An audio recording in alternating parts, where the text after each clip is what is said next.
Donc tout d'abord, on va vous apporter un petit peu de contexte à ce débat.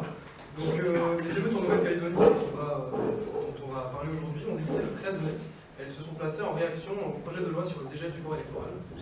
L'île n'avait pas connu de tels événements depuis les années 1980, la tension culminant lors du drame d'Ouvéa en 1988, qui avait fait de nombreuses victimes. Cette année, les violences entre les indépendantistes, les loyalistes et les forces de l'ordre ont causé la mort d'au moins 13 personnes. La gravité de cet événement justifie donc l'importante couverture médiatique dont il fait l'objet. En tant que futurs journalistes, nous nous sommes interrogés sur le traitement journalistique de ces émeutes.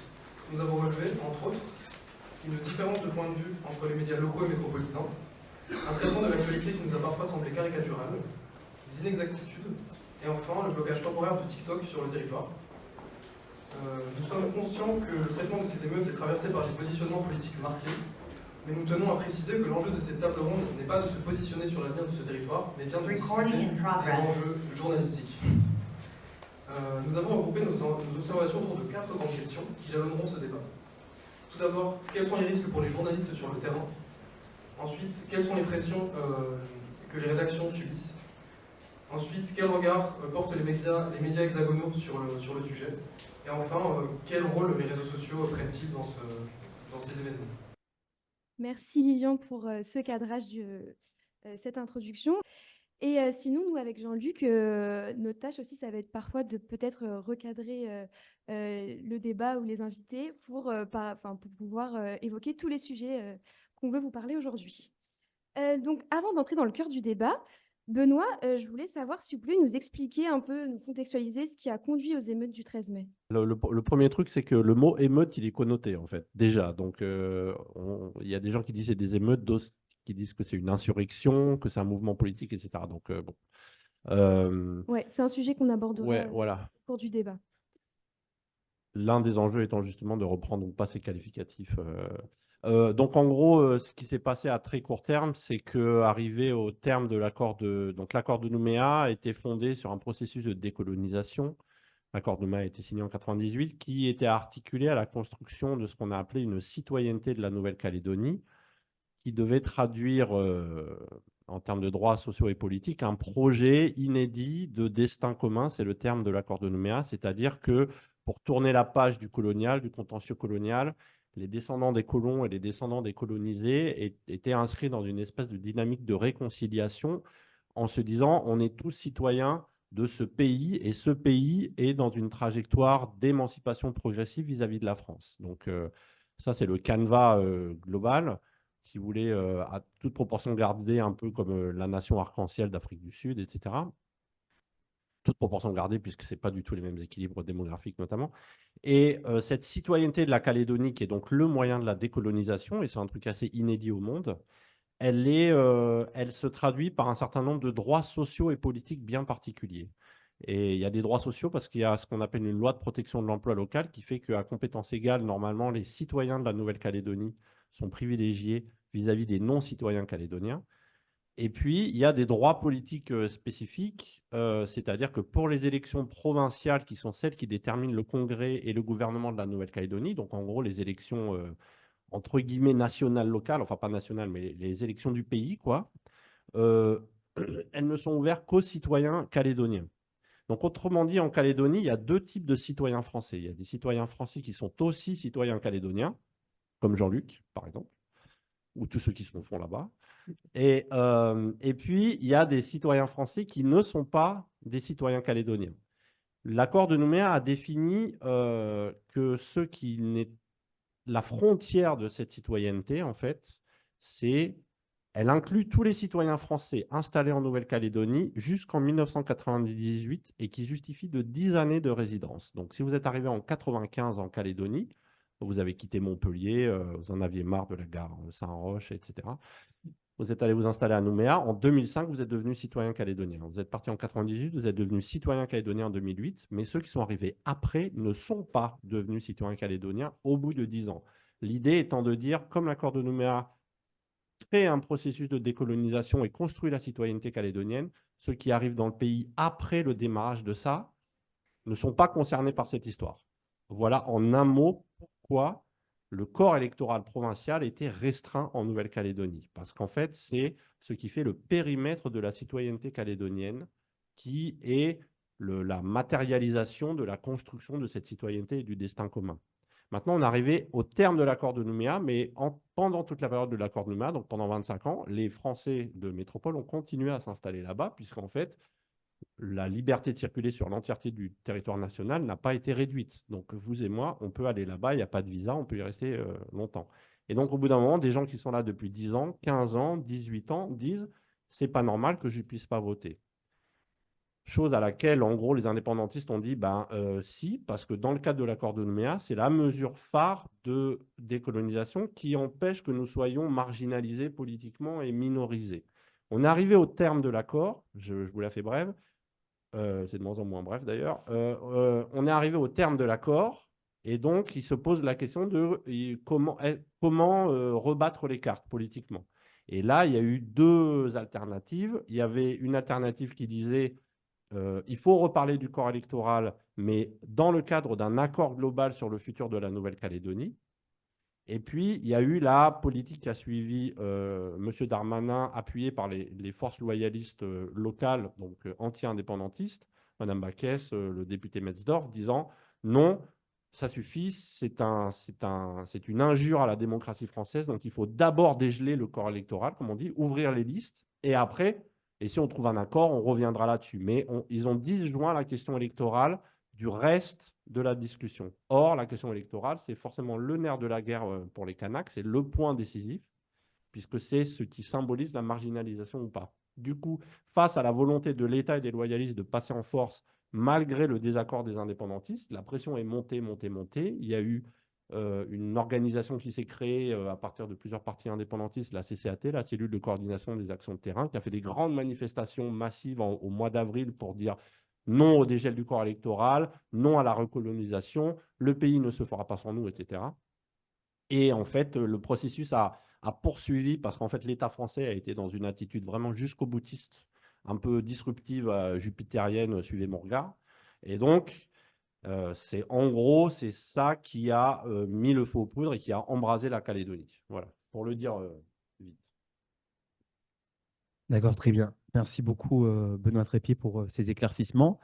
Ma première question, enfin, on rentre dans cette première partie du débat qui porte justement sur les risques que les journalistes ont pu rencontrer sur le terrain.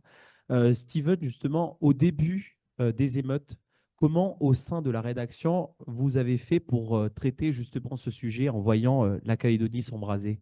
Dès le départ, on a eu, comment dire, on n'avait pas encore la presse nationale, on va dire, ici sur place. Donc, on va dire les 2, 3 premiers jours où on était là. Donc, la difficulté qu'on a pu avoir, c'était notamment la difficulté d'accéder à certains points de l'agglomération. Plusieurs quartiers étaient isolés, y compris les établissements critiques comme le Medipôle. Le Medipôle, c'est un des grands hôpitaux publics ici sur la grande agglomération. Le Medipôle, d'autres centres de santé très importants comme un centre de dialyse. La population océanienne, elle est très, comment dire, elle est très exposée aux maladies modernes comme le diabète et les maladies chroniques liées à l'alimentation et tout ça. Donc, et ça entraîne des maladies chroniques. Donc, on a eu aussi des populations qui, sur ce moment-là, sur ce coup-là, eh bien, étaient vraiment, comment dire, mises en danger. On avait des équipes qui étaient, elles, situées derrière, on va dire, les barrages et qui ne pouvaient pas se rendre, venir sur le lieu de travail. Ce qu'on a fait, c'est que bah, elles se sont, comment dire, elles ont couvert l'actualité là où elles étaient, c'est-à-dire dans les quartiers où ils étaient, quoi. Euh, on a observé durant les émeutes, donc juste après que la presse nationale soit arrivée à peu près en milieu de semaine à ce moment-là. Alors on a eu, euh, comment dire, le couvre-feu la première semaine, mais c'est arrivé un petit peu sur le tard.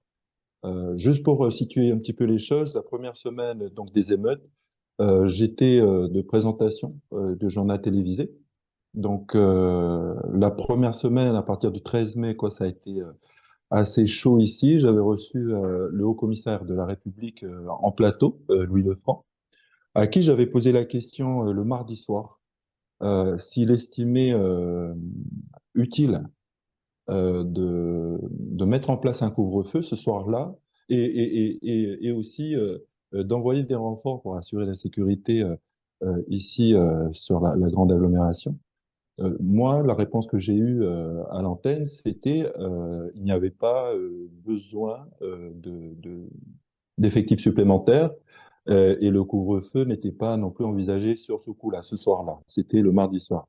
Et je crois que le lendemain soir, le couvre-feu a été instauré à ce moment-là. Donc, quand les équipes nationales sont arrivées, je voulais signaler hein, que nous, on a eu du matériel de sécurité qui a été acheminé par les équipes de France 2. Donc, pour situer un petit peu la chose, NC Première fait partie de France Télévisions, tout comme France 2, tout comme France 3. Donc voilà, on a reçu du matériel de sécurité, c'est-à-dire gilets pare-balles, etc., et du matériel supplémentaire de tournage. Euh, voilà, comme je disais tout à l'heure, plusieurs quartiers étaient complètement isolés. Moi, il me semble que sur cette période-là, la couverture médiatique nationale, elle s'est principalement concentrée sur le Grand Nouméa, c'est-à-dire en, on n'a pas trop eu, comment dire, de vue sur le reste du pays. Par exemple, sur la Grande Terre, notamment sur la côte Est, il y a eu des actions importantes qui ont eu lieu, mais peu ont été relayées au niveau national. À ce moment-là, nous avons, nous, diffusé un reportage qui s'est déroulé sur Pointe-d'Imé, c'est sur la côte Est de la Nouvelle-Calédonie, c'est au nord de Nouméa, c'est à peu près 250 kilomètres au nord de Nouméa. Et comme je te disais, à ce moment-là, on a diffusé un reportage depuis cet endroit-là. C'était un des points chauds de mobilisation. Et ce reportage-là, en fait, montrait des membres de la communauté Caldoche qui étaient venus sur les barrages de la CCAT et qui faisaient la coutume, faisaient un geste. Donc la coutume ici, c'est quelque chose, voilà, encore une fois, dans la population kanak, dans la culture kanak, pardon, c'est quelque chose qui est très important. Et je pense que Benoît Trépied, voilà, pourra vous expliquer un petit peu plus en détail si ça vous intéresse, ce que c'est que la coutume kanak. Mais voilà, le message qui était passé de part et d'autre dans les moments où les gestes étaient échangés, c'était que malgré les tensions, eh bien, le vivre ensemble reste encore bien vivant. Et pour moi, ça contrastait vraiment avec ce que j'ai vu des événements quand j'étais petit, dans les années 80, où les troubles avaient touché la majorité de la Grande Terre et les îles. Donc aujourd'hui, la situation, elle est différente, mais pour moi, c'est pour ça que pour moi, il est important que cette situation-là soit contextualisée. Eh bien, merci Steven. Je me retourne vers Hélène Salvi. On voit déjà que Steven Yepet souligne le fait qu'en Calédonie, il y avait du mal de se rendre justement sur place dans les quartiers. Et donc, vous étiez où à ce moment? Vous étiez, enfin, j'imagine que vous étiez à 22 000 km de la Calédonie. Oui, Et j'étais à comment on fait justement pour voilà, avoir des informations sur le terrain? Ce qui s'est passé journalistiquement au mois de mai prouve à quel point les médias locaux comme NC La Première sont très importants. Parce que de fait, il y a eu une couverture que moi j'ai énormément suivie de ce média qui a été justement, qui est sorti un peu des sentiers battus. La presse nationale, on l'a vu, s'est ruée sur le sujet, parfois avec pas mal de méconnaissances, en tout cas pas vraiment de background, quoi, si je puis m'exprimer ainsi. Euh, et j'ai trouvé à beaucoup de moments que les médias locaux, en tout cas une partie d'entre eux, offraient justement des respirations, ce dont parlait Steven. Pour ma part, j'étais effectivement donc très loin, à 20 000 km, à Paris. On a travaillé à Mediapart avec un pigiste qui était sur place, j'en parle au passé parce qu'il est rentré en métropole à présent, qui s'appelle Gilles Capré, qui travaille aussi pour Libération. Et je dois bien lui rendre hommage parce que Gilles nous a bien sauvé la mise à ce moment-là. Un correspondant pour 2 médias, Libération et Tout à Mediapart. fait. Alors, c'est un autre sujet, mais c'est le cas dans beaucoup de territoires ultramarins. C'est qu'il y a au niveau national un manque de couverture et de suivi au quotidien de ces territoires. C'est une évidence et la Nouvelle-Calédonie n'y échappe pas.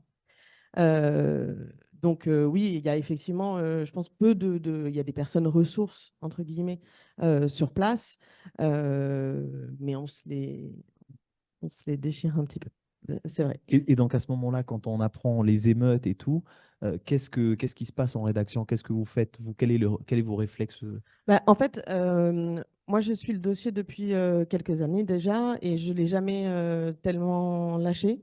Donc, j'ai suivi tous les processus, Premier ministre après Premier ministre, référendum après référendum.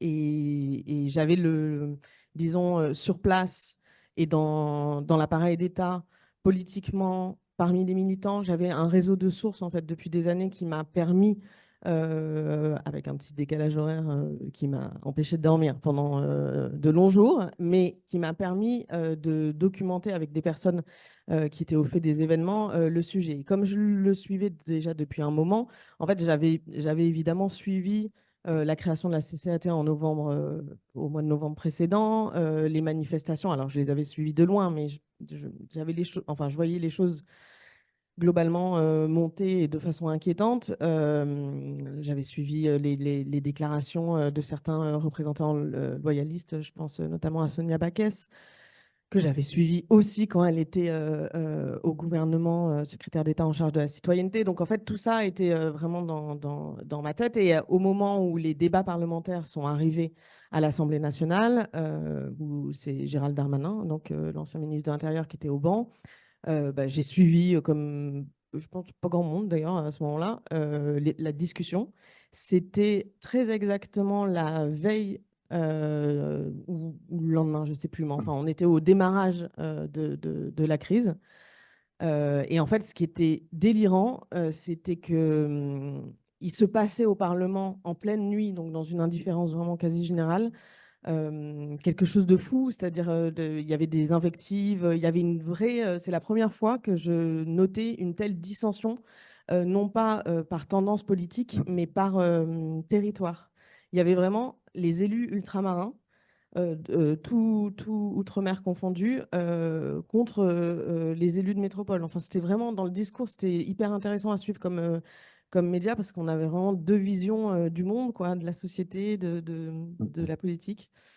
Et là, le lendemain, en fait, je devais écrire un papier sur le sujet, mais pour plus tard.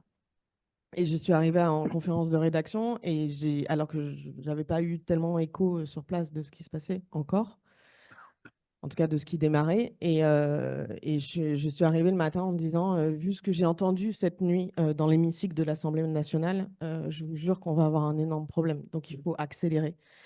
Donc on a contacté Gilles pour lancer des reportages rapidement sur place. Et puis on a commencé à faire ce qu'on fait toujours dans ce genre de cas, se rapprocher des spécialistes, Benoît et d'autres, rappeler des politiques, faire des entretiens, voilà, enfin, mettre la machine en route. Et donc Mediapart a envoyé un journaliste après sur place ou pas? Non, alors la prochaine qui doit y aller, c'est moi, normalement, le mois prochain, si j'y arrive. Non, on n'a pas. Non, comme on a beaucoup travaillé avec Gilles, au début, c'était compliqué en plus pour y aller. On pouvait pas. Il y avait plus d'avions, l'aéroport était fermé. Enfin, il y a eu tout un truc. Il y a beaucoup de journalistes qui sont partis ensuite avec Emmanuel Macron. Moi, j'avoue que, à titre personnel, ça m'intéressait pas tellement d'être dans cette caravane-là. Et puis, je voyais. Pour avoir suivi Emmanuel Macron et le pouvoir exécutif pendant 5 ans, je vois à peu près comment les choses s'organisent. Donc, je sentais qu'il n'y aurait pas grand-chose pour nous, Mediapart, à ce moment-là. Et vu que tous les médias nationaux y étaient, nous, on avait quelqu'un sur place. Donc, ça, c'était acquis. On avait la possibilité d'avoir des reportages et quelque chose de concret sur le terrain. Et nous, on pouvait être en background, évidemment, et on l'a été beaucoup depuis Paris. Et en fait, moi, quand j'ai vu tout le monde partir au mois de mai, et plein de journalistes, pas forcément spécialistes de la Nouvelle-Calédonie, quoi, des journalistes nationaux partir dans l'archipel, je me suis dit que c'était typiquement le moment où moi, j'allais pas y aller et que j'attendrais que tout ça retombe et que j'irai voir quelques mois plus tard ce que j'espère pouvoir faire. On a vu aussi, lorsque j'ai eu un entretien avec Steven Nipat par téléphone, et donc le décalage horaire aussi, j'ai souffert. Donc Steven, vous m'avez dit qu'il y avait de nombreux journalistes se sont fait agresser sur le terrain. Et donc, qu'est-ce qui explique, selon vous, que dans un contexte comme celui de la crise en Nouvelle-Calédonie, il y a un acharnement sur les journalistes? Alors, moi, je tenais quand même à préciser que moi, personnellement, j'ai pas été directement confronté à des risques, mais effectivement, plusieurs de mes collègues l'ont été, surtout au niveau du terrain. Certains ont été harangués par des manifestants, d'autres ont dû abandonner du matériel de tournage dans les véhicules de reportage qui ont été incendiés. Une équipe a même été exfiltrée sur la Grande Terre d'urgence vers un autre bureau, un autre de nos bureaux décentralisés, tout ça pour assurer leur sécurité. Donc voilà, malgré tous ces obstacles-là, bah, mes collègues ont continué à rendre compte de la situation, même quand ils étaient bloqués chez eux, ce que je disais tout à l'heure. Quand je dis que moi, j'ai pas trop, euh, comment dire, euh, oui, subi les risques. En fait, c'était plus, pour moi en tout cas, d'assurer une présence à l'antenne, d'être, comment dire, hum, d'être la figure qu'on retrouve le soir et puis quand on se dit, bon, bah là, c'est le journal, les informations qui vont passer là, sans vérifier, sourcer, euh, et donc, parce que là, ça correspond aussi, c'est notre ligne éditoriale au niveau de notre rédaction ici, c'est d'être un média de vérification. C'est-à-dire qu'on ne va pas euh, sauter directement sur une information qui, parce qu'elle est partagée largement sur les réseaux sociaux, euh, voilà, on va d'abord nous donc vérifier cette information-là. On a mis en place une cellule de check news à Paris, à France Télévisions. Donc, quand on avait, nous, des vidéos ici qui circulaient, euh, qui provenaient des barrages, qui provenaient des quartiers nord de Nouméa, où là, la pression des forces de l'ordre a été intense, on va dire. On voyait ces vidéos-là. On nous reprochait d'ailleurs comment dire, on a été accusé à certains moments de cacher la vérité. En fait, le truc, c'est que bah, il fallait qu'on vérifie. D'abord, c'était très important pour nous de vérifier d'abord avant de pouvoir confirmer telle ou telle information. Euh, j'ai oublié ta question un petit peu, Giel. Je ne sais pas si j'y ai répondu. C'est très bien, c'est super bien. C'est bon, par rapport à ces journalistes qui ont été agressés, tu m'avais parlé de dispositifs de sécurité qui avaient été mis en place. Vous avez reçu du matériel de protection de la part Voilà, on a de reçu France du Télévisions. matériel. Tout à fait, on a reçu du matériel de protection, donc les gilets pare-balles pour les équipes qui étaient sur le terrain. Certaines de nos équipes aussi ont été accompagnées par les APR. Enfin, c'est des gens qui font la protection rapprochée. Donc, moi, c'est la Donc, première pour fois, faire en un fait. sujet, il faut avoir des gardes du corps. Pour faire un sujet, il faut avoir des gardes du corps pour se rendre dans certains endroits de Nouméa. Que ce soit dans les quartiers nord ou même dans les quartiers sud.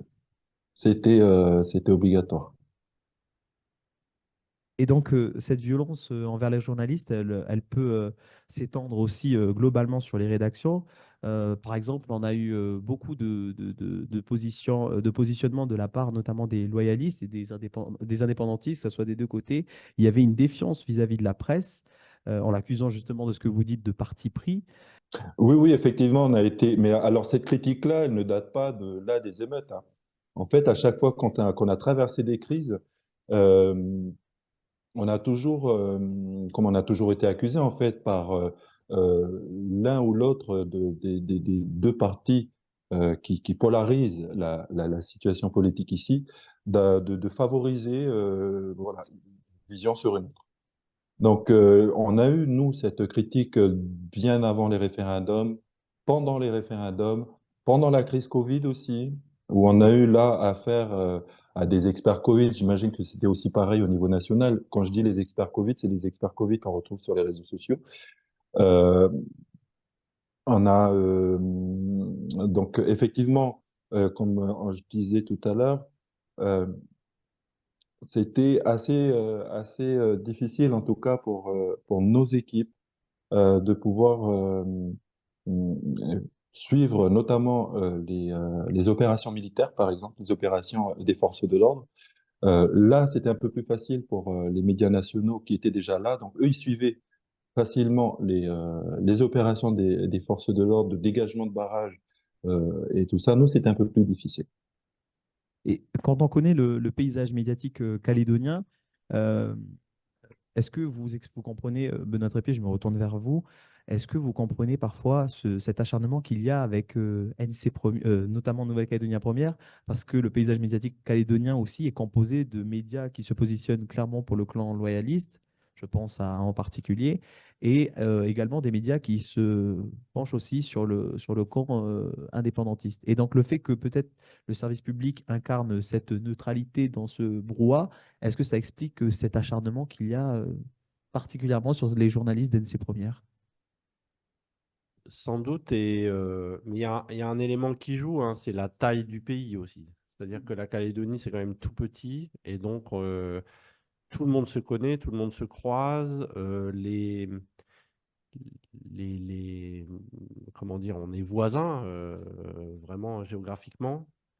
Les élites politiques, économiques, médiatiques, etc. Enfin, c'est vraiment des tout petits mondes. Et donc, je pense on sait que historiquement, et dans le contexte de la Calédonie sur le long terme, ça a beaucoup favorisé des logiques clientélistes. À tout point de vue, même dans l'histoire économique de la Calédonie, il y avait les grandes maisons de commerce qui ont toujours fait la loi. Et en fait, il y a des figures comme ça, typiquement comme la famille Lafleur, hein, qui ont marqué la politique, les affaires, etc. Et donc, il y avait une extension de cette puissance, c'était les médias pendant longtemps. Donc, dans les années 80, c'était très, très chaud. Euh, Moi, il me semble que NC la première a construit son indépendance, mais du coup, l'indépendance n'est pas très très bien vue en Calédonie, de toute façon, vu la taille du pays et vu la tension que ça suscite. Et après, après, je ne sais pas, mais pour connaître plusieurs journalistes de NC première, serait intéressant de savoir, Steven, comment ça s'est passé. Mais en plus, il y a des, j'imagine que ça doit être compliqué de à la fois se dire, bon, on bosse ensemble et en même temps, chacun a ses convictions. Donc, en fait, les lignes de partage, elles traversent aussi les rédactions, les journalistes. Quand on est dans un... À RRB, c'est beaucoup plus simple. Tout le monde est loyaliste. À Jido, c'est beaucoup plus simple. Tout le monde est indépendantiste. Calédonia, tout le monde est plutôt indépendantiste ou en tout cas, disons, citoyenneté, pays. Enfin, c'est quand même la télé province Nord au départ. Mais ANC première, c'est un peu à certains égards comme au sein de l'université, dans les établissements scolaires, dans tous ces lieux, dans toutes ces institutions locales, où en fait la ligne de partage, elle traverse les gens, les groupes, et du coup, il faut quand même bosser ensemble dans ce contexte-là. Donc ça doit être aussi des choses difficiles. Donc à mon avis, c'est aussi pour ça que euh, il me semble quoi, que ANC première veille toujours à être, enfin, ils sont très très vigilants, quoi. Très vigilants pour ne pas se donner, prêter le flanc à la critique, d'être partial d'un côté ou de l'autre. Mais c'est vrai que du coup, dans un moment de crise aiguë comme il y a eu là, c'était complètement délirant, les accusations contre les journalistes. C'était vraiment choquant. Moi, ça m'a vraiment, sur le moment, choqué. Et d'autant plus que comme tout circule sur les réseaux sociaux, les rumeurs les plus folles circulent sur les réseaux sociaux. Il y a 50 morts, il y a 60 morts, on nous cache, on nous ment, on nous spolie. Euh, il y a aussi cet effet-là, qui fait qu'effectivement, comme l'a dit Steven, une exigence de vérification va pas au même rythme, et du coup, on est taxé de masquer la réalité, de la déformer, etc. Donc ça, et les accusations ont été très vives des deux côtés. Donc, enfin, voilà. Steven, est-ce que vous partagez ce point de vue? Oui, tout à fait. Notamment quand Benoît disait que euh, par rapport aux journalistes nationaux qui étaient ici, c'est vrai que nous, on a une proximité hein, avec les événements, les acteurs locaux, hein, ça peut nous exposer davantage. Les journalistes nationaux, eux, sont parfois perçus comme plus neutres, plus éloignés des dynamiques locales, alors que nous, en tant que médias locaux, effectivement, on fait partie du tissu social. On est directement impliqué dans les réactions des différentes communautés, pardon. Alors, ce que disait aussi Benoît par rapport aux tensions qui traversent les rédactions, effectivement, euh, NC Première, c'est une rédaction où bah, les journalistes ont des opinions diverses et variées. Du coup, moi, ça fait des années, hein, ça fait à peu près une vingtaine d'années que je fais partie de cette rédaction. Euh, je vois que à chaque fois, quand il y a une crise, des choses comme ça, il y a beaucoup d'adaptations qui est faite de la part de mes collègues. On a dû parfois, là pour revenir un petit peu sur nos déplacements pendant euh, les, euh, les, les émeutes, les événements, on a dû parfois se déplacer en équipe réduite. Donc, comme quand je parlais avec Jean-Luc pour la préparation de ce débat, je lui disais que nous, notre seul endroit, on va dire, de liberté, on va discuter franchement des choses, c'est la conférence de rédaction. On tient aussi à ce que les propos qui sont tenus pendant la conférence de rédaction euh, enfin, qu'il y ait un respect de la confidentialité. Parce que ça, c'est très important pour instaurer un climat de confiance entre des gens qui ne partagent pas les mêmes opinions, mais qui ont, comment dire, le même objectif en termes d'antenne, en termes de fournir les informations à telle heure précise pour les journaux radio, pour les journaux, pour le journal télévisé du soir, le 19h30. Donc, oui, voilà, c'est assez, on va dire, c'était assez particulier, ces tensions-là qui traversent la rédaction, mais on va dire que bah, on commence c'est pas qu'on commence, mais je veux dire, on sait maintenant que voilà, mon collègue là a une autre façon de voir les choses, mais ça ne nous empêche pas, comme je le disais tout à l'heure, eh ben d'obéir aux règles qui font on se doit un service public aux Calédoniens. Ça marche, merci. Et vous, Hélène, qui publie à Mediapart, est-ce que vous retrouvez un type de pression politique ou des citoyens lorsque vos articles apparaissent? Alors, oui, très souvent, et au-delà de la Nouvelle-Calédonie. Alors, nous, on a été sur le sujet, et on l'est encore d'ailleurs, je crois, euh, taxé de parti pris, donc d'un parti pris pro-indépendantiste.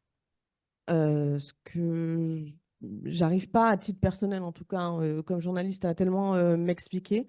À Mediapart, on a un socle de valeurs en fait qui constitue notre engagement journalistique.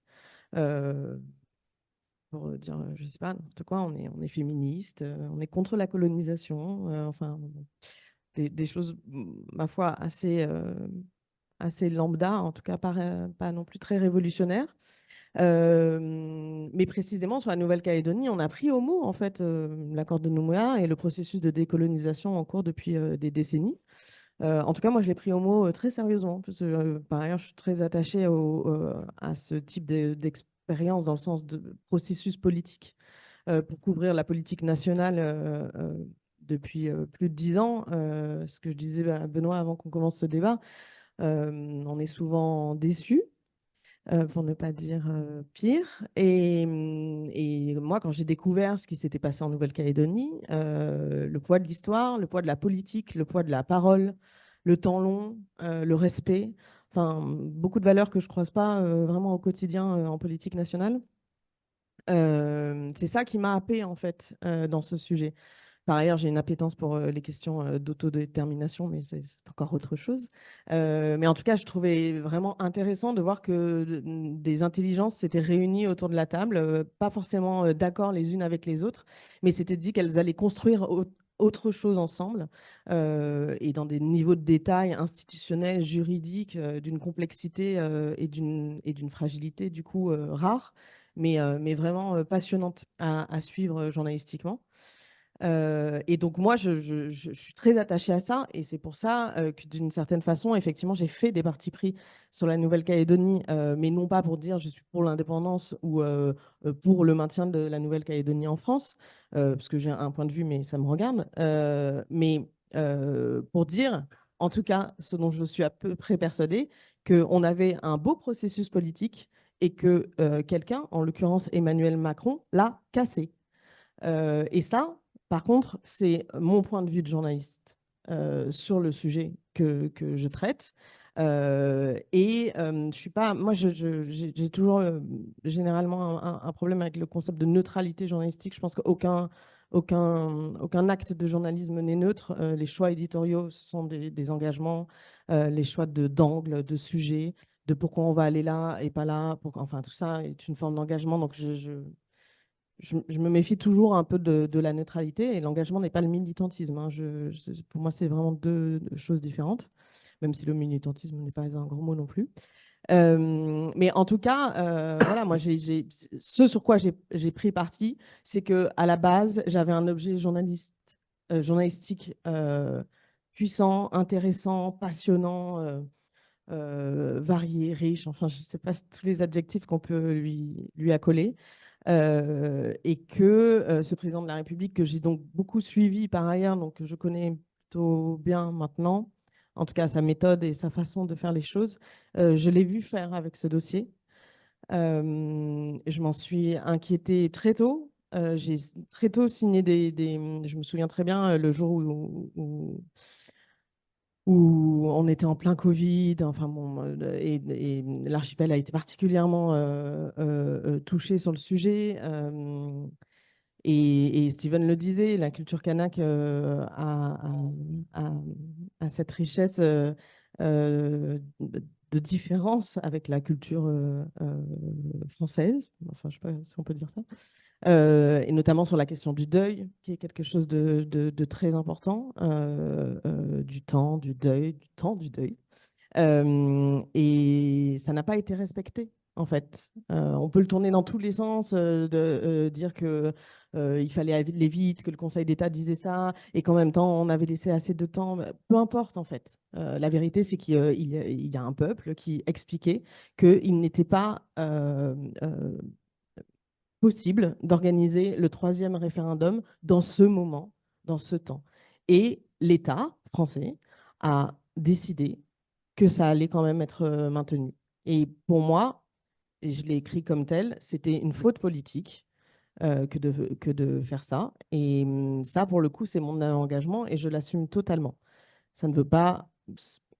Ça fait de moi l'objet d'attaques sur, du coup, vous êtes indépendantiste. J'ai envie de dire, tant pis pour eux. Enfin, vraiment, je m'en fiche. Donc voilà, les types de pression, c'est surtout les commentaires des citoyens, ou il y a aussi les politiques qui rentrent en jeu? Ouais, moi, ma passion, c'est les politiques, hein. C'est vraiment, comme je suis à leur contact quotidiennement, ils critiquent beaucoup ce que fait Mediapart, évidemment, en règle générale, et ce que je fais en particulier. Mais c'est pas grave, moi, j'adore ça, en fait. Donc, et ils ont compris qu'on était dans une discussion. Moi, en fait, je ne suis pas tellement impressionnée par les responsables politiques. Je respecte les gens, mais j'aime bien discuter, et j'aime bien discuter avec des gens avec qui je ne suis pas d'accord. Et du coup, quand les gens qui ne sont pas d'accord avec moi arrivent et me disent oui, mais vous êtes sectaire ou vous pensez ça, ils se rendent bien compte que non, moi, ma passion, c'est de discuter avec eux. Donc, du coup, ça crée des choses qui font que la critique s'épuise assez rapidement pour avoir une discussion où on n'est pas d'accord, et certainement qu'à la fin, on sortira toujours pas d'accord. Mais au moins, ça crée de la discussion. Donc on a vu qu'il y avait quand même une difficulté pour les journalistes d'informer et de faire leur travail. On voit émerger des mobilisations de collectifs citoyens qui veulent défendre la liberté de la presse et qui se joignent aux côtés de certains syndicats comme le SNJ, qui est un syndicat de journalistes.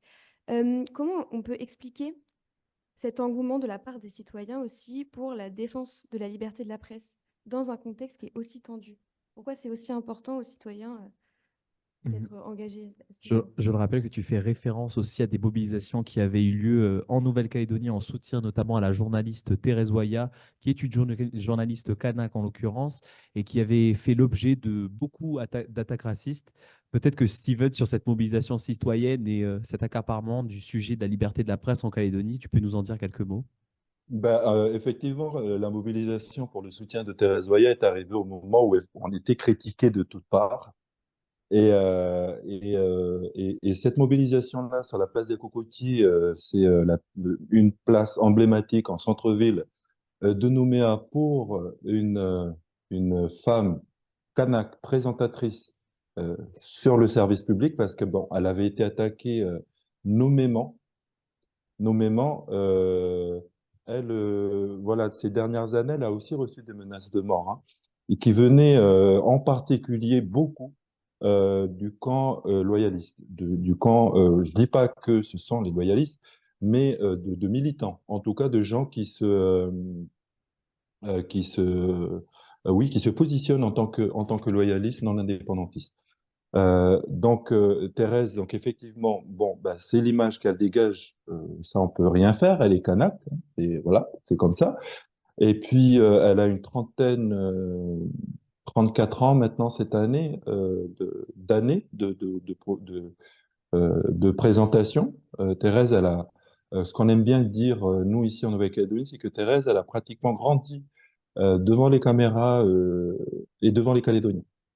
C'est-à-dire qu'elle est rentrée à la rédaction, elle avait dire, 18 ans, hein. En tout cas, et ça à la fin des années 70, quoi. Donc, comme je disais tout à l'heure, elle aussi, moi j'ai participé à cette mobilisation-là qui avait été organisée par les femmes océaniennes francophones. On va dire, cette organisation regroupe les femmes kanak, les femmes kadosh, on dit les mamans, quoi, hein. Donc les mamans kanak, les mamans kadosh, les mamans wallisiennes et futuniennes, enfin, c'est assez divers. Et le fait de les avoir, parce qu'en fait, nous, on a vu qu'ils étaient en train d'organiser cette mobilisation sur la place des Cocotiers. On a tenu à aller voir ces personnes qui manifestaient pour montrer leur soutien à la rédaction, et notamment envers Thérèse Weah. Thérèse a tenu à ce que moi je présente un geste à ces mamans-là, de remerciement de sa part. Euh, voilà, il faut savoir aussi, hein, que dans la culture kanak, quand une femme veut parler, s'adresser à, à une foule, elle va demander à son petit frère. Donc moi, en l'occurrence, je suis un petit peu le petit frère de Thérèse, professionnellement parlant. Je mets de côté nos relations familiales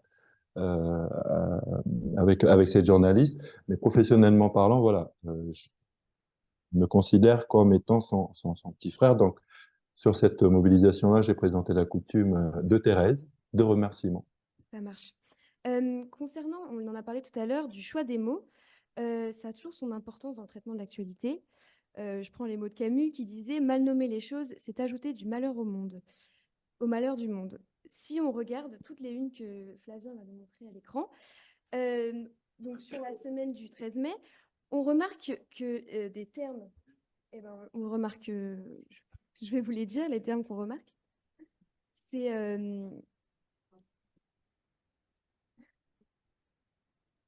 exactement, voilà. Donc, c'est des quotidiens nationaux et on a aussi Midi Libre à côté. Et en fait, donc, il y a différents termes qui sont attribués comme émeute, chaos. Et donc, on voit l'importance justement de ce genre de titres. À Mediapart, le choix il s'est porté d'utiliser le mot révolte. Est-ce que Hélène, tu peux nous en dire plus sur pourquoi cette décision? Oui, parce que dans le mot révolte, en fait, le mot révolte porte en lui-même le caractère principal de ce qui s'est passé, c'est-à-dire un caractère politique. Dans une émeute, enfin Benoît en parlera mieux que moi, hein, mais euh, une émeute, c'est un mouvement presque éruptif, c'est-à-dire sans forcément de fondement euh, politique, même si ça se discute encore. Mais en tout cas, ce qui est sûr, c'est que dans le mot révolte, il y a ces racines-là. Et que ça a été un peu le problème, moi, j'ai trouvé dans les premiers jours. Euh, C'était un peu en parlant de chaos, d'émeutes. En même temps, je dis ça, y compris des personnes qui étaient sur les barrages parlaient de chaos aussi. Donc, c'est très facile de mon point de vue de parisienne à des kilomètres que de dire ça. Mais en tout cas, dans le choix des mots, dire chaos, dire émeute, c'était aussi écarter la dimension éminemment politique de ce qui était en train de se passer. Ce qui arrangeait bien, par ailleurs, beaucoup de monde sur place, parce que quand on ne pas sur place, pardon, au niveau de l'État, parce que en fait, si on ne dit pas c'est une révolte politique avec des raisons politiques, des racines politiques, et donc il faut qu'elle ait des conséquences politiques et non pas une seule réponse sécuritaire de répression, bah, ça biaise le sujet d'emblée. Alors qu'en parlant de révolte rapidement, il nous semblait qu'au moins les choses étaient dites, c'est-à-dire ce n'est pas quelque chose qui provient de nulle part, c'est quelque chose qui a ses explications, elles sont anciennes et elles se sont accélérées. Voilà, c'est la raison pour laquelle on a choisi ce terme. D'accord. Et si on voit aussi le nom de Nouvelle-Calédonie, on peut voir que sur la une de l'Humanité, il y a le terme Kanaki qui est mis avant Nouvelle-Calédonie. Comment on peut expliquer que, enfin Benoît, je vous pose cette question, que même dans le nom de territoire, on voit apparaître des différences? Pourquoi c'est important le choix des mots? Bah, parce que en fait, la Calédonie, c'est l'ancien nom de l'Écosse et qu'elle a été nommée, que cette île du Pacifique a été nommée Nouvelle-Calédonie par James Cook parce que ça lui a rappelé les Highlands. Donc c'est un signe c'est le premier signe d'aliénation coloniale en réalité, hein. Et c'est pour ça que dans les années, donc c'est le terme colonial. Ce terme colonial, il est officiel. Donc il y a des gens qui diront, bah oui, mais bon, voilà, c'est le nom officiel, mais ça reste le nom colonial, officiel ou pas. Et face à ça, le mouvement indépendantiste kanak a dit, nous, notre pays, c'est Kanaki, avec un Y, la Kanaki.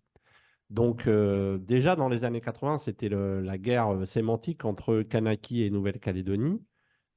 Ça le demeure, mais depuis un certain temps, il y a eu, disons, au fil de l'accord de Nouméa, il y a eu cette dynamique de rapprochement politique a peu à peu fait émerger un usage pas officiel, mais qui se répand peu à peu de Kanaki Nouvelle-Calédonie, KNC. Il faut savoir que normalement, dans l'accord de Nouméa, il y avait un dispositif qui était prévu où la Calédonie, enfin les gens de ce pays, devaient choisir un nom de pays commun, des signes identitaires communs, un nom de pays, un hymne, la graphie des billets de banque, pas encore, j'ai oublié, un drapeau, évidemment, voilà, et un cinquième. Et les deux cruciaux, c'est le drapeau et le nom du pays. Et en fait, ils n'ont pas réussi à en trouver un. Parce que le débat est toujours, en fait, il y a une proposition qui est faite par le mouvement indépendantiste. Il y a le drapeau du FLNKS, qui est le drapeau Kanaki, et il y a le non Kanaki. Et à chaque fois, ils disaient, vous, en face, vous proposez quoi? Ben, en face, on propose le bleu, blanc, rouge. Et en même temps, les Calédoniens qui sont là depuis plusieurs générations, ils sortent le bleu, blanc, rouge face aux Kanaks, contre les indépendantistes. Mais sinon, beaucoup d'entre eux sont très éloignés finalement de la France n'est pas leur patrie de cœur, quoi. Ils sont pas d'ici. Ils se gèlent autant que les Kanaks quand ils viennent ici. D'ailleurs ici, ils brandissent le drapeau kanaki entre parenthèses. Du coup, il y a un débat et il y a eu plein de débats sur ça. Mais en fait, donc il y a un certain nombre de Calédoniens qui, dans les années 2000-2010, ont dit il faut qu'on crée un drapeau commun. Mais le problème, c'est qu'en disant ça, ils disaient mais ce ne sera pas votre drapeau, les Kanaks. Et c'est ça qui a crispé. Et qu'en fait, au fur et à mesure, plus les gens plaidaient pour un drapeau commun et plus c'était ressenti comme un mouvement anti-Kanak. Donc sur le drapeau, il s'est passé ça. Sur le nom, il s'est passé exactement la même chose. À chaque fois que les gens disent, bah, on va appeler, nous, on va écrire Calédonie avec un K ou le Caillou avec un K, les mecs disent, mais non, nous, on vous propose Kanaki. Et Kanaki, c'est pas un nom qu'on propose comme ça, on y tient.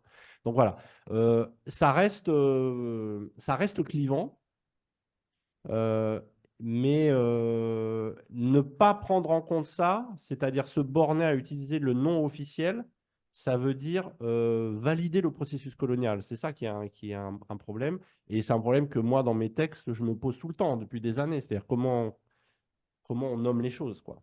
Et j'ai même publié en juin une tribune dans Le Monde en disant la seule solution, c'est la Kanaki Nouvelle-Calédonie. Et en disant c'est vers ça que tend l'accord de Nouméa.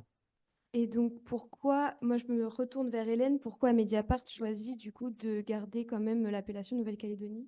Et c'est là où on se heurte à un problème de place, parce que, en fait, non, mais c'est un vrai sujet. Nous aussi, on s'est évidemment posé la question. Pour être tout à fait honnête, ça varie un peu, hein. Parfois, c'est la Kanaki Nouvelle-Calédonie, parfois, c'est la Kanaki, parfois, c'est la Calédonie. Bon, c'est pas très, très clair en termes de. En tout cas, c'est pas très homogène. Mais par exemple, si on partait de cette solution idoine que serait la Kanaki, enfin, imaginons un titre, Kanaki Nouvelle-Calédonie, deux points, blablabla. Bla, bla, bla. Bon, bah, c'est un chapeau en fait. Vu la longueur, on va avoir un problème. Donc j'avoue que c'est assez trivial hein, comme réflexion, mais qu'elle se pose aussi. Et que pour le moment, nous n'avons pas trouvé la solution. Moi, à titre personnel, j'aurais préféré faire figurer plus souvent Kanaki dans les titres et dans les chapeaux. Après, pour avoir parlé avec beaucoup de personnes bien plus concernées par ce sujet que moi, et les entendant dire aussi Calédonie, je me suis dit que c'était pas si grave et j'ai battu ma coulpe. Voilà.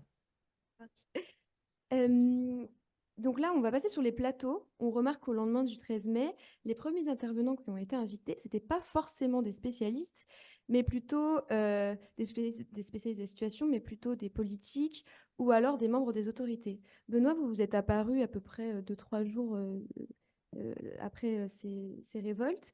Est-ce que c'est parce qu'on vous a contacté plus tard? Enfin, comment ça s'est passé quand on vous a démarché pour faire les plateaux? Comment ça s'est passé? C'est vrai que pendant un moment, vous étiez le monsieur Nouvelle-Calédonie sur tous les plateaux TV, quoi. Ouais, eh ben, j'ai fait la tournée des popotes. Donc sur les plateaux métropolitains, on est bien d'accord là, hein, voilà.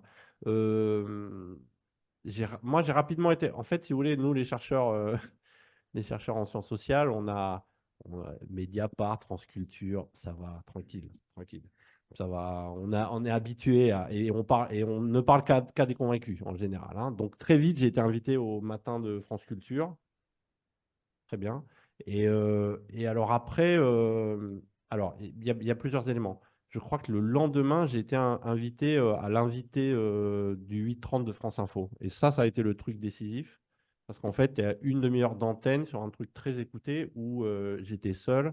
Et donc, pendant une demi-heure, j'ai pu expliquer le background historique et politique qui a amené à ça.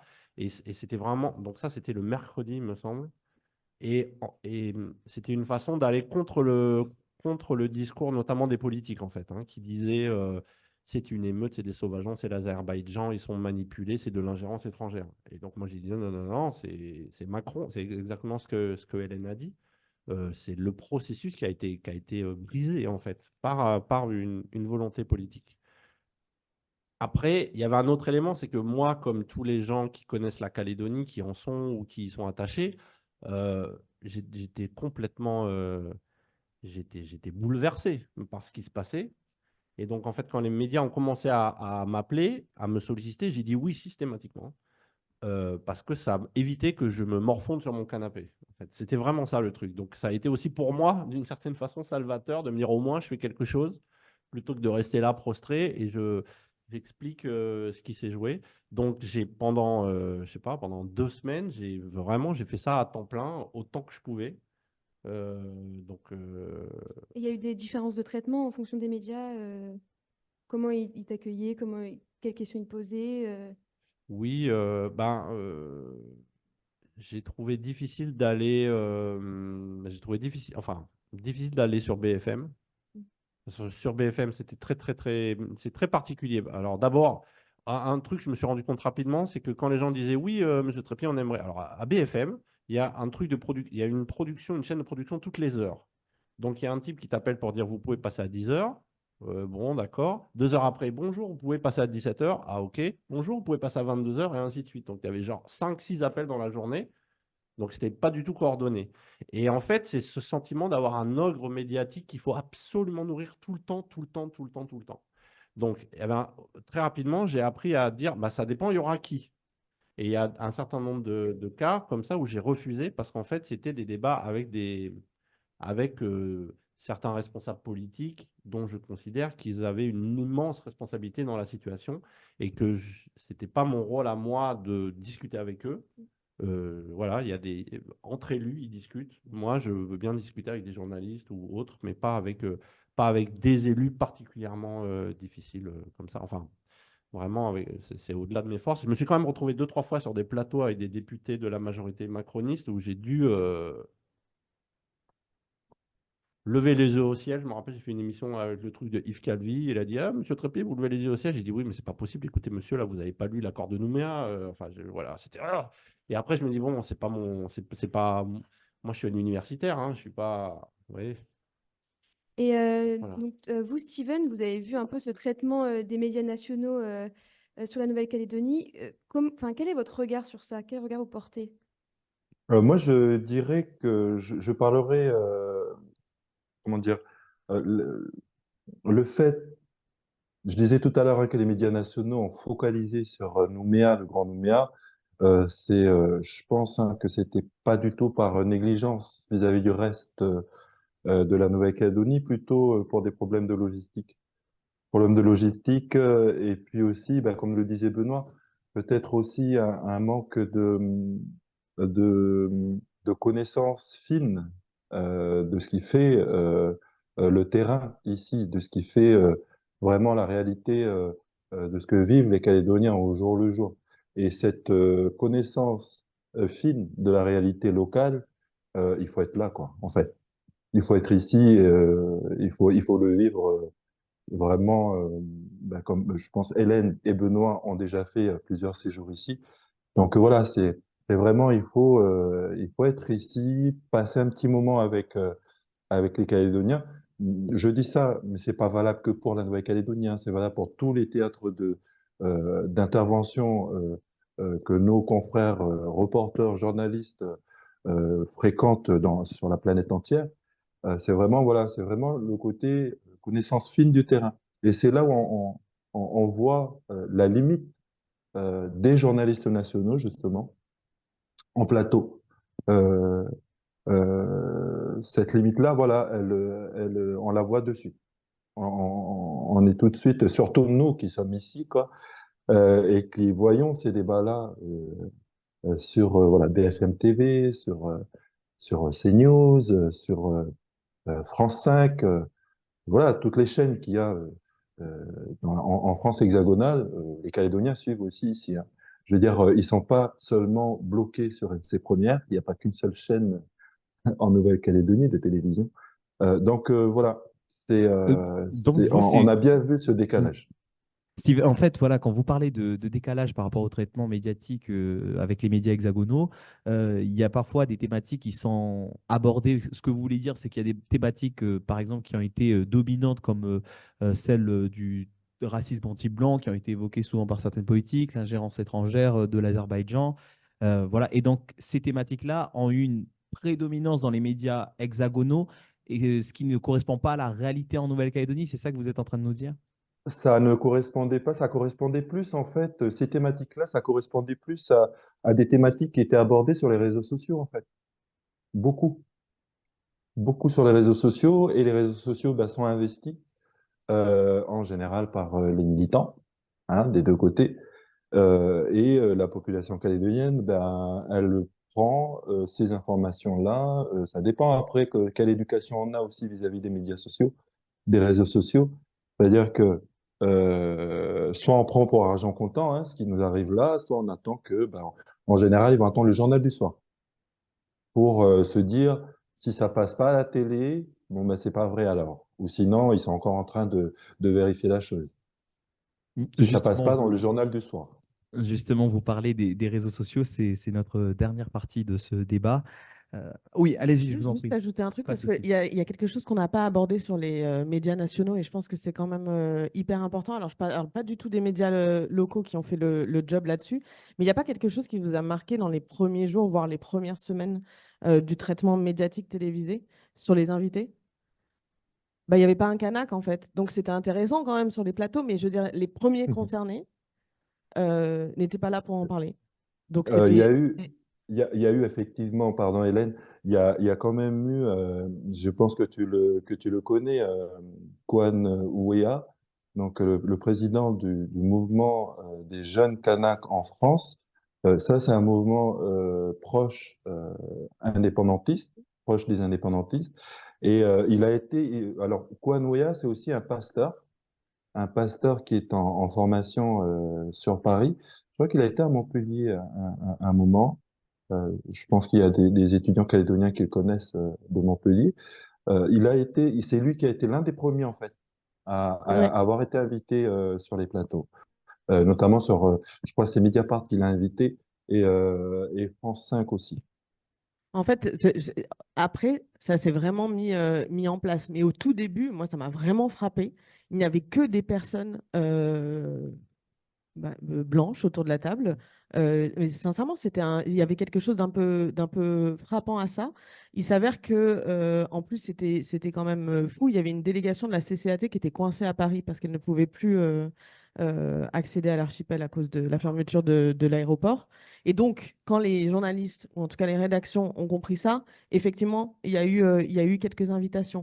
Mais le premier réflexe, et moi j'ai trouvé ça assez parlant, le premier réflexe n'a pas été celui-ci. Mais de la même façon, et pardon, je joue encore ma féministe, mais pour moi, ça m'a fait le même effet que les plateaux exclusivement masculins où il n'y a personne autour de la table qui se dit, tiens, c'est marrant, il manque quelque chose. Bah non, bah là, c'était la même chose. Ce manque de représentation, finalement. Ouais. Donc, je le disais, on passe à la quatrième partie de ce débat sur les réseaux sociaux. Donc, comme vous le savez, suite à la proclamation du régime d'état d'urgence en Nouvelle-Calédonie, les autorités avaient décidé d'une mesure assez inédite sur tout le territoire national, l'interdiction d'un réseau social, celui de TikTok, une première en France et partout dans les DROM-COM d'ailleurs. Comment explique-t-on cette interdiction En fait, ils ont voulu faire la même chose au moment des émeutes slash révoltes après la mort du jeune Naël. D'ailleurs, est-ce qu'ils l'ont pas fait à un moment donné? Non, ils l'ont pas fait. Mais en tout cas, ils ont imaginé pouvoir le faire.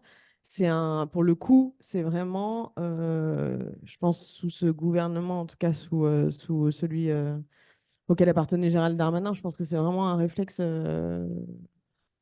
qui peut paraître un peu fou en termes de liberté publique, enfin qu'il l'est d'ailleurs. Est-ce que ça représente justement une atteinte à la liberté d'expression, selon vous? Il y a eu des recours tous été rejetés. Donc, les institutions ont considéré que ça n'était pas le cas. En tout cas, que sous état d'urgence, par ailleurs, on était quand même dans un état d'urgence. Donc, ça veut dire qu'on a quelques mesures qui peuvent grignoter nos libertés individuelles. Donc, ça s'est pris dans ce cadre-là, comme les assignations à résidence, qui sont évidemment des atteintes aux libertés publiques. Mais quand elles se prennent sous état d'urgence, elles sont autorisées. Raison pour laquelle on n'aurait pas très envie, comme le voudrait un certain ministre de l'Intérieur, intégrer dans le droit commun des mesures d'état d'urgence, mais c'est encore un autre sujet. Donc, en fait, ils se sont appuyés sur cette législation-là. Et de fait, l'archipel a été totalement barricadé pendant des semaines et des semaines. Là, je parle sous ton contrôle, Steven. Il y a eu quand même voilà, un enfermement, moi, tel qu'on me le décrivait, qui ressemblait, enfin, qui était pire que ce qui avait été connu au moment sanitaire quand l'archipel avait été coupé. Et jusqu'à récemment, je crois que ça va mieux maintenant, mais une des routes principales qui relie le Mont d'Or à l'agglomération de Nouméa était encore coupée coupé, obligeant les habitants du Mont-d'Or Sud à prendre des navettes pour se rendre au travail, les habitants de la tribu de Saint-Louis à se déplacer exclusivement à pied. Enfin, il y a eu beaucoup, beaucoup d'atteintes à des libertés fondamentales, et notamment à celle de circuler librement. Donc, TikTok fait partie de cet arsenal-là. Et pourtant, les réseaux sociaux ont parfois été le contre-ami des journalistes. C'était notamment sur la propagation des fausses informations. Peut-être que Steven, vous pouvez nous en dire quelques mots sur justement cette présence des réseaux sociaux. Je voulais juste dire hein, que ici, nos jeunes, ils sont pas complètement déconnectés non plus de ce qui se fait sur Internet, c'est-à-dire que les VPN, ils savent les utiliser. Donc TikTok, effectivement, ça a été interdit, mais voilà, les VPN sont là. Donc ça n'a pas trop empêché non plus. Moi, pour moi, c'était comme un coup d'épée dans l'eau en fait, cette interdiction-là. Ensuite, ce que je voulais dire, c'est que ici, les médias sociaux, ils ont joué un rôle primordial quand même dans la diffusion des informations. En Nouvelle-Calédonie, Facebook domine largement.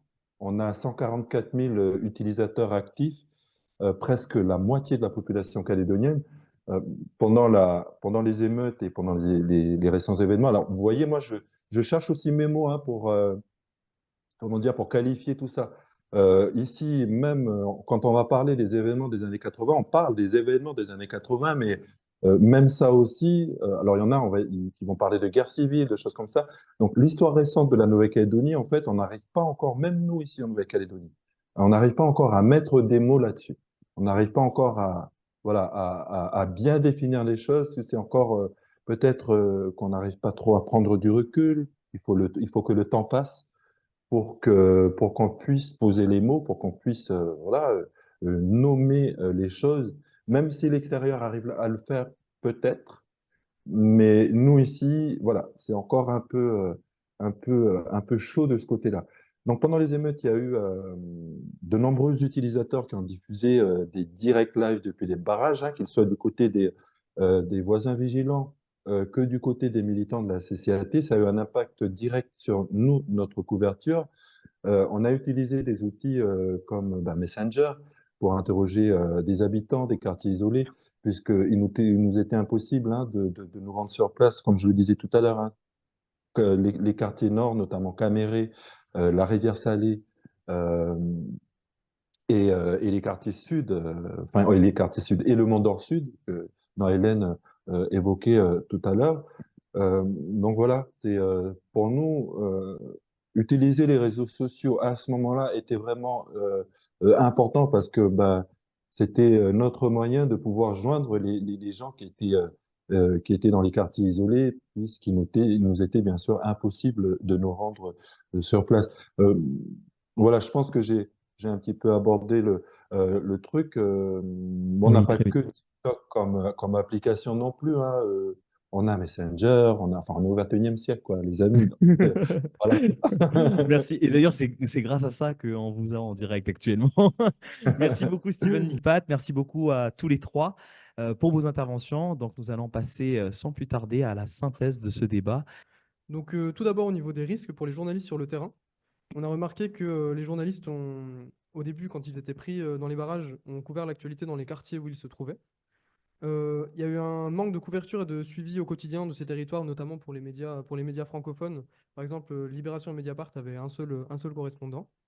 Euh, il y avait une difficulté d'atteindre l'île pour beaucoup de journalistes, donc c'était surtout des correspondants locaux qui ont communiqué sur les événements. Ensuite, Steven Nipat nous a expliqué que plusieurs de ses collègues ont été confrontés à des risques. Il y a notamment eu des véhicules incendiés. Certaines personnes ont été abordées par des manifestants. Et dans certains endroits, il fallait même se rendre avec des gardes du corps, ce qui nous donne une idée du danger auquel étaient confrontés les journalistes. Ensuite, au niveau des pressions sur les rédactions, donc historiquement, il y a une logique clientéliste en Nouvelle-Calédonie, car c'est un petit monde, tout le monde se connaît, et les élites politiques, économiques et médiatiques sont des petits mondes. Donc ça explique aujourd'hui la méfiance qu'il peut y avoir auprès des journalistes, car il y a une vague idée qui sont corrompus. Et pour certains, les journalistes nationaux vu qu'ils sont en dehors, vu qu'ils viennent de l'extérieur, ils seraient moins corrompus et leur parole serait plus juste. La proximité des journalistes locaux les expose davantage. Ensuite, pour Hélène Salvi, Mediapart a été taxé de prendre un parti pris pro-indépendantiste régulièrement, euh, alors qu'ils exposaient des faits finalement. Et elle a quand même tenu à préciser qu'aucun acte de journalisme n'est neutre. Voilà. Ensuite, au niveau du regard des médias hexagonaux, il y a eu une sorte de guerre sémantique. Dire chaos, émeute, c'était écarter le caractère politique des événements. C'est comme l'opposition entre les termes Kanaki et Nouvelle-Calédonie. Il faut prendre en compte l'histoire qu'il y a derrière ces termes. Mais également, Hélène Salvi a tenu à mentionner que l'utilisation de Kanaki Nouvelle-Calédonie était simplement parfois évitée puisqu'il y avait un problème de place pour mettre dans les titres et que ça ne rentrait pas. Ensuite, Benoît nous a expliqué ses interventions sur les plateaux métropolitains. Il a expliqué que de base, il parle souvent à des convaincus, comme Mediapart ou France Culture, mais il a été invité sur de nombreux autres plateaux, notamment BFM TV, qui serait comme un ogre médiatique qu'il faut nourrir en permanence. Voilà. Et ensuite, Steven Nipat a mis en avant le fait que les journalistes métropolitains ont un manque de connaissances fines du terrain et de la réalité locale des Calédoniens, puisqu'ils ne la vivent pas. Enfin, on a mentionné qu'il y avait quasiment pas de Kanaks sur les plateaux au début, et que des personnes blanches, ce qui est quand même assez particulier pour discuter de cette question, de la Calédonie. Enfin, au niveau du rôle des réseaux sociaux, la mesure d'interdiction de TikTok qui a été prise sous état d'urgence a été une entrave à la liberté d'expression. C'est une forme d'enfermement. Mais pour Steven Nipat, ça a été comme un coup d'épée dans l'eau, puisque certains pouvaient utiliser les VPN assez aisément. Et sa chaîne a pu utiliser des images issues des réseaux sociaux, car c'était leur moyen de joindre des quartiers isolés auxquels ils n'auraient pas pu accéder de toute façon.